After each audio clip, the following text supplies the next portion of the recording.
Ryan is completely fit, although we still have to train twice, but if you ask me now, he's completely fit. We are in a good place with the Dutch national team. If Ronald Koeman can make a decision either to play Tijani Reinders or Ryan Gravenberg. So we played them both 45 minutes.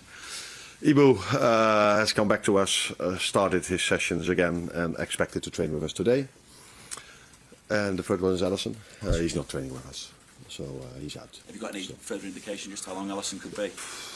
Like I always say, it's so difficult to say because the end phase of a rehab always can give you positives or negatives, but he will not play in the weekend and also not next week.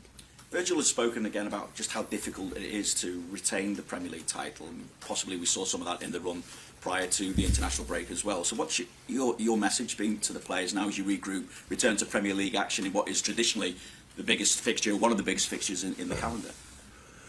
No, I think what we can say is if we compare ourselves to last season, we don't create as many chances as we did last season, in the start of last season.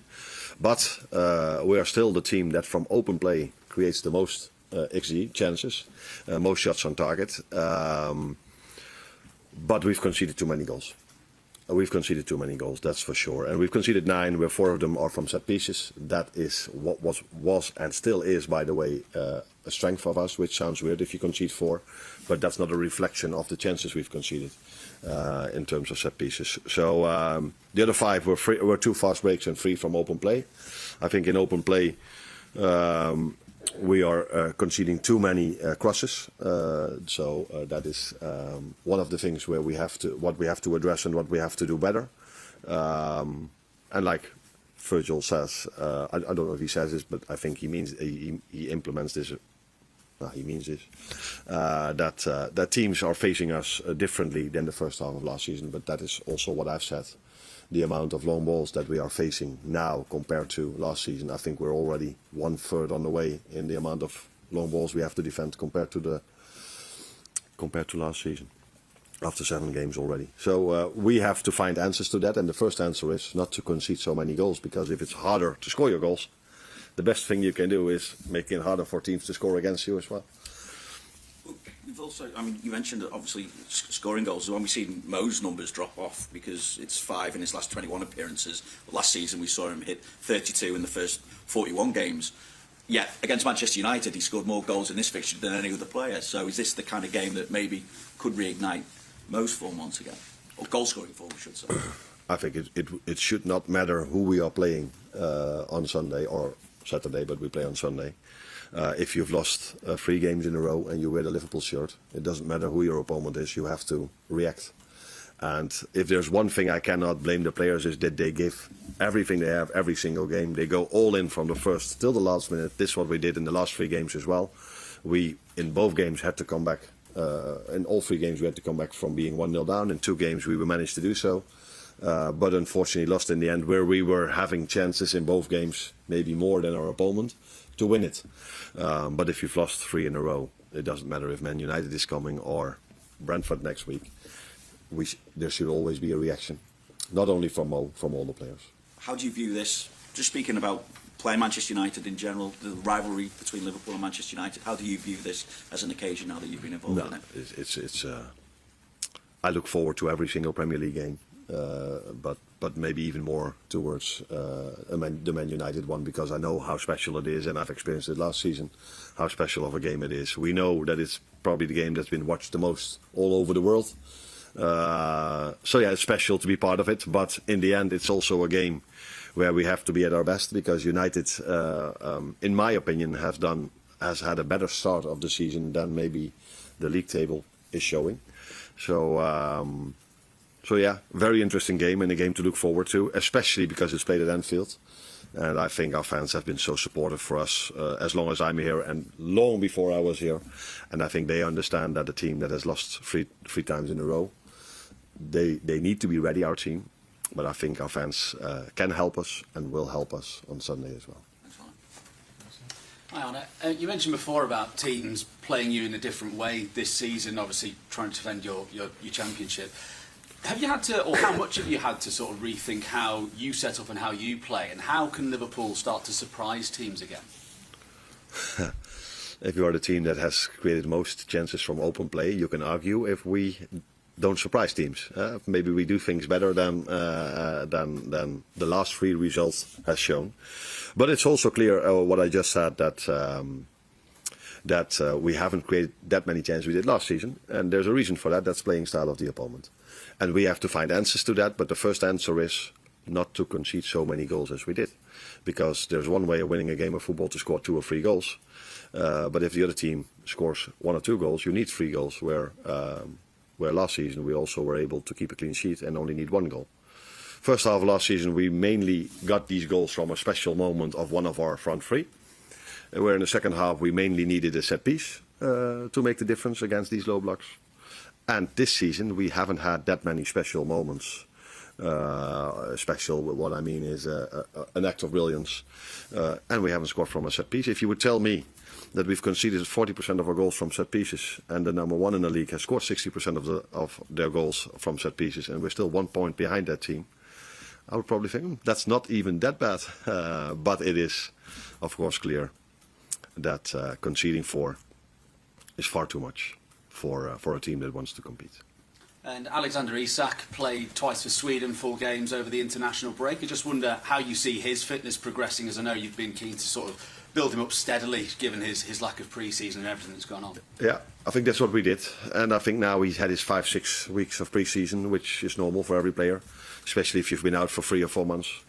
So fitness-wise, I think he's now close to the level he should be. And now I think we can judge him in the best...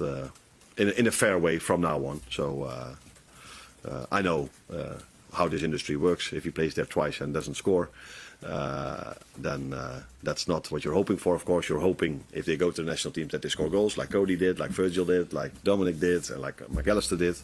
Do I forget a few? Probably.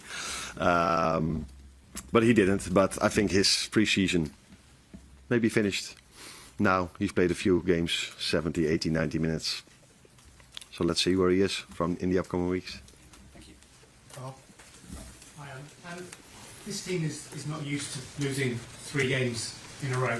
I'm just wondering what effect that may have had on confidence and who do you look to into the dressing room to sort of re-establish sort of normality?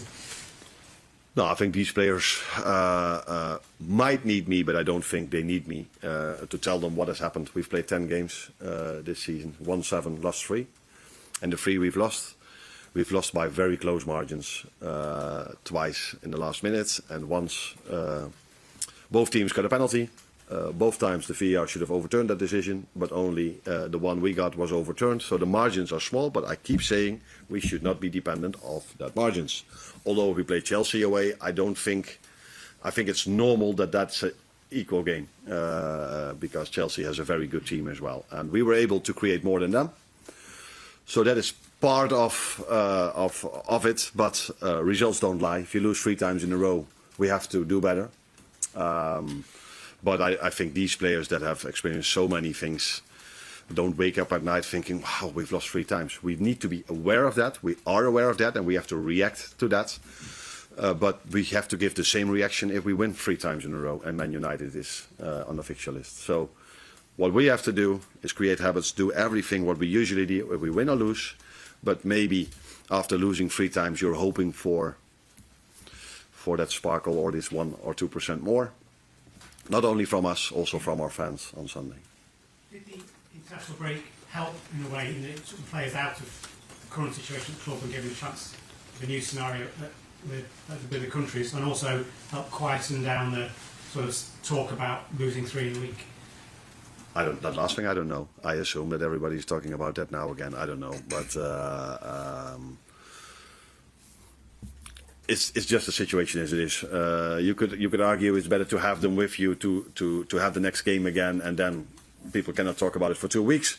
Now people could talk about it for 2 weeks. They went to the national team. A few of them had goals and assists, but what I like about top players is that you don't notice anything if they win 3 times in a row. They don't walk into this building or in the dressing room feeling they are so much better than the rest of the league. They just prepare themselves every single time in the same way if they win or lose. But yeah, the outside world is of course very focused on the results, which we are as well. So we don't deny the results over here. We need to do better. Not only because we lost 3 times. I think in general, if you look at all the 10 games, it was 10 times quite equal, like last season, by the way. And we are trying to work every single day to make that gap between us and the teams we face bigger. But yeah, easier said than done. Arne, just on Alexis, he was talking the other night after the Argentina game, saying he hadn't at the start of the season individually that he'd hoped for. Do you put that down to the big chunk of pre-season that he missed? And similar to Alex, would you expect him now to be in a position to kick on and be more influential? I haven't heard that interview, so I don't know what he meant. Did he meant the quality of play? Did he meant the amount of minutes he made? One thing is clear, and that's what it was in your question, is that he missed out on a lot. Unfortunately, he went out immediately after we won the league. And we were expecting him to be back from the start of pre-season, which he wasn't. And yeah, that led to the fact that he wasn't able to play 3 times in a row. So he went in, out, 60 minutes, 45 minutes. And that's never an ideal scenario for a player. But like all the others, he's a player that that has experienced so many things in his career already that he will be back at the level he wants and the level I want from him. Hi Arne, Sunday is the start of 7 games in 21 days, 3 weeks basically, and you've spoken plenty of times about the benefit of consistency and cohesion between the sides, but also you know that in such a period you're not going to be able to play everyone every game. How hard is it to make that balance between trying to build that chemistry between the side but also keep the freshness going? Yeah, that's an interesting one, because we were just talking about Maka, we were talking about Alex. Those are players we need to bring them back towards a lot of playing time, but you cannot go from no playing time at all to 3 times in a week. So that's why Conor Bradley the same in pre-season. So we had a few of them that led to changes, but everywhere around the world where teams have to face schedules like this, they have more than 11 players to take on this schedule. The thing is, if you rotate and you win, you do the smart thing. If you rotate and you lose, you have to play more with the same players.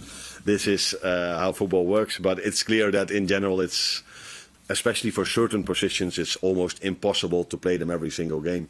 And if you do, it's the risk of a player getting injured. And this has happened just before the international break with a few players, and has happened during the international break with some players, not with ours, except for Alisson, of course.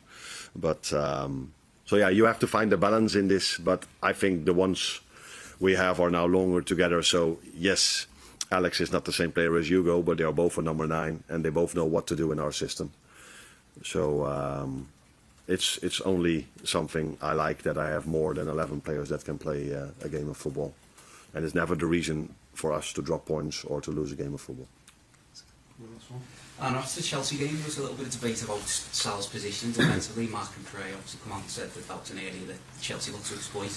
When you're playing a number 10 like Bert in there rather than Szoboszlai, how do you strike that balance in terms of most position, out of possession, and tracking back? What does Florian Wirtz and Dominic Szoboszlai have to do with Cucurella attacking? Last season, he covered a little bit more in terms defensively on the right. Did he? His energy is pressing. Whereas Wirtz is more of an attacking midfielder. I think they're both attacking midfielders, and both are expected to defend, like all our 11 players are expected to defend. So yes, in this particular case, I heard the comments of Cucurella. I also saw how they scored the 2-1. But I could also show you 5 or 6 moments where Mo could have made a difference for us.